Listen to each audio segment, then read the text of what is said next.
जय हिंद दोस्तों, स्वागत है आपका हमारे यूट्यूब चैनल पे। दोस्तों, आज से हम क्लास 10th के मैथ्स सब्जेक्ट की क्लास स्टार्ट कर रहे हैं। तो दोस्तों, आज हम आपको पढ़ाने वाले हैं क्लास 10th के अध्याय 1 वास्तविक संख्या। ठीक है दोस्तों। तो दोस्तों, सबसे पहले हमें पता होना चाहिए कि वास्तविक संख्या क्या होती है, इसके अंतर्गत कितने प्रकार की संख्याएं आती है।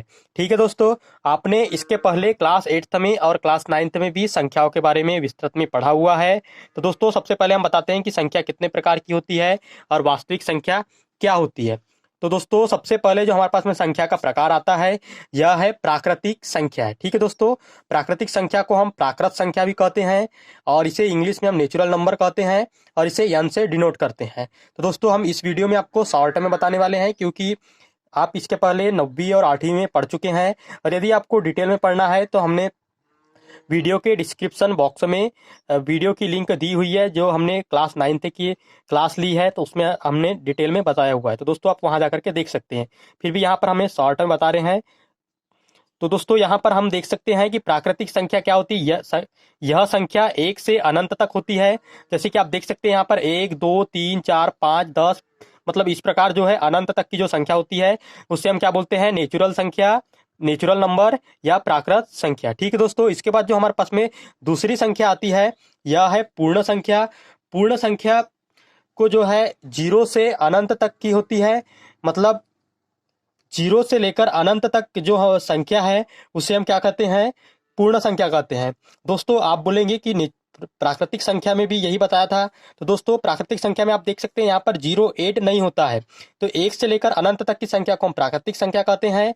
और जो है, यदि हम प्राकृतिक संख्या में 0 8 कर दे, मतलब 0 को शामिल कर दे, तो 0 से लेकर अनंत तक की संख्या को हम क्या कहते हैं, पूर्ण संख्या कहते हैं। इसे हम इंग्लिश में होल नंबर कहते हैं और इसे W से दर्शाया जाता है। ठीक है दोस्तों, इसके बाद में जो हमारे पास में अगली संख्या आती है, पूर्णांक संख्या। ठीक है दोस्तों, इसे इंग्लिश में हम इंटीजर नंबर कहते हैं और इसे हम जेड से प्रदर्शित करते हैं। ठीक है दोस्तों, तो आप यहाँ पर इसकी डेफिनेशन देख सकते हैं। प्राकृत संख्या, जीरो और ऋणात्मक संख्या को मिलाकर के पूर्णांक संख्या बनती है। ठीक है दोस्तों, तो यदि हम इसमें नेचुरल संख्या और उसके साथ में हम 0 रख दे और उसी के साथ में हम ऋणात्मक संख्या को भी मिला दे, तो इन सबको मिलाकर के सम्मिलित रूप को हम क्या कहते हैं, पूर्णांक संख्या कहते हैं। तो दोस्तों, आप यहाँ देख सकते हैं, यहाँ पर हमारे पास में नेचुरल नंबर भी है, मतलब 1 से लेकर अनंत तक भी है। हमारे पास में यहाँ पर शून्य भी है और यहाँ पर ऋणात्मक संख्या भी है। तो इन सभी जो संख्याएं हैं, इनके सम्मिलित रूप को हम क्या कहते हैं, पूर्णांक संख्या कहते हैं। ठीक है दोस्तों, इसके बाद में हमारे पास में जो अगली संख्या है, परिमेय संख्या है।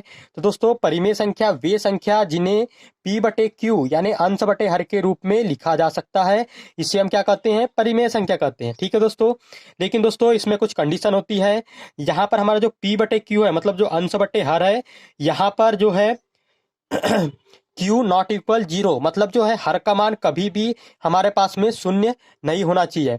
यदि कोई संख्या परिमेय संख्या तभी कहलाएगी जब उसके हर में क्या होगा, शून्य नहीं होगा। ठीक है दोस्तों, इसी के साथ में दूसरी हमारी जो कंडीशन है परिमेय संख्या होने की, तो इसमें जो P और Q, मतलब जो हमारे पास में अंश और हर होते हैं, ये हमेशा क्या होने चाहिए, पूर्णांक होना चाहिए। ठीक है दोस्तों, तो आप एग्जाम्पल देख सकते हैं कि कौन कौन से प्रकार की संख्या हमारे पास में परिमेय संख्या होती है। तो दोस्तों, आप देख सकते हैं 1 3 5, यह भी क्या है, परिमेय संख्या है। आप बोलेंगे ये परिमेय संख्या कैसे है, क्योंकि यहाँ तो अंश बटे हर के रूप में होना चाहिए। तो दोस्तों, किसी संख्या के नीचे कुछ नहीं है पाने, मतलब हमेशा एक मौजूद होता है। ठीक है दोस्तों, तो 1 के पान में कुछ नहीं, मतलब हम क्या लिख सकते हैं, 1 लिख सकते हैं।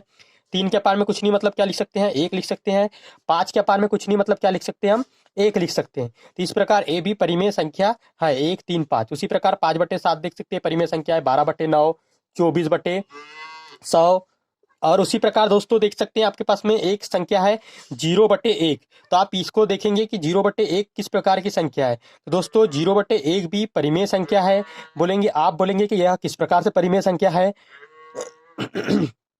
तो दोस्तों, आपने देखा है कि डेफिनेशन वे संख्या जिन्हें हम P/Q के रूप में लिखा जा सकता है और उसके हर में 0 ना हो, तो वह एक क्या होती है, परिमेय संख्या होती है। तो आप यहाँ पर देख सकते हैं कि 0/1 में जो है हर में 0 नहीं है, मतलब क्या है कि यह एक परिमेय संख्या है।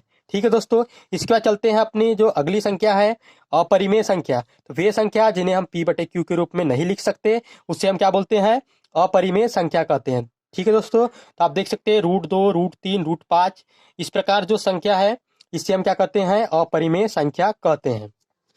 ठीक है दोस्तों, इसके बाद में हमारे पास में अगली संख्या है भाज्य संख्या। तो दोस्तों एक से बड़ी वे प्राकृतिक संख्या जो एक या स्वयं के अलावा किसी और से भी विभाजित हो जाए उसे हम भाज्य संख्या कहते हैं। ठीक है दोस्तों, आप डेफिनेशन एक बार फिर से देख लीजिए भाज्य संख्या की। एक से बड़ी वे प्राकृतिक संख्या जो एक या स्वयं के अलावा किसी और से भी विभाजित हो उसे हम क्या कहते हैं, भाज्य संख्या कहते हैं। ठीक है दोस्तों, तो आप यहाँ पर देख सकते हैं फॉर एग्जाम्पल के लिए 4 है, तो 4 किन किन संख्याओं से विभाजित हो रही है, तो आप यहाँ देख सकते हैं 4 जो है 1 से विभाजित हो रहा है, 2 से विभाजित हो रहा है और 4 से विभाजित हो रहा है। तो हमारे पास में ये 2 से अधिक संख्या से विभाजित हो रहा है क्योंकि ये स्वयं से तो विभाजित हो रहा है, साथ ही 1 से भी विभाजित हो रहा है, उसके अलावा 2 से भी विभाजित हो रहा है। तो यह एक क्या है, भाज्य संख्या है। उसी प्रकार आप देख सकते हैं यहाँ पर हमारे पास में एक संख्या दी हुई है 12, तो यह भी क्या है, ये एक स्वयं से तो विभाजित हो ही रही है, 12 से विभाजित हो रही है, उसी के साथ में 1 से विभाजित हो रही है, उसके अलावा 2, 3, 4 और 6 से विभाजित हो रही है। तो दोस्तों यह क्या है कि भाज्य संख्या है। ठीक है दोस्तों, इसके बाद चलते हैं अगले प्रकार की संख्या की ओर।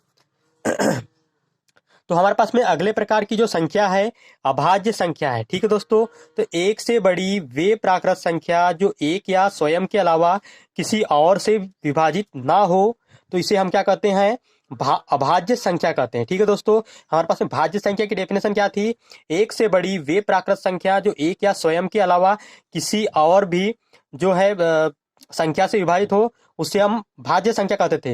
लेकिन दोस्तों यहाँ पर जो है अभाज्य संख्या है, एक तो स्वयं से विभाजित होगी या तो फिर 1 से विभाजित होगी। तो आप यहाँ पर एग्जाम्पल देख सकते हैं, 2 जो है सिर्फ 1 से विभाजित हो रही है और स्वयं से मतलब 2 से विभाजित हो रही है।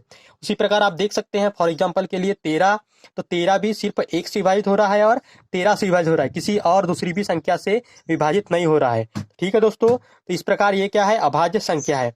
अब दोस्तों हम मेन जो हमारे डेफिनेशन हमें जानना था वास्तविक संख्या की, वास्तविक संख्या क्या होती है। तो दोस्तों आप देख लीजिए वास्तविक संख्या क्या होती है। वास्तविक संख्या को हम इंग्लिश में रियल नंबर कहते हैं। ठीक है दोस्तों, तो ऊपर दी गई सभी संख्याओं के सम्मिलित रूप को हम क्या कहते हैं, वास्तविक संख्या कहते हैं।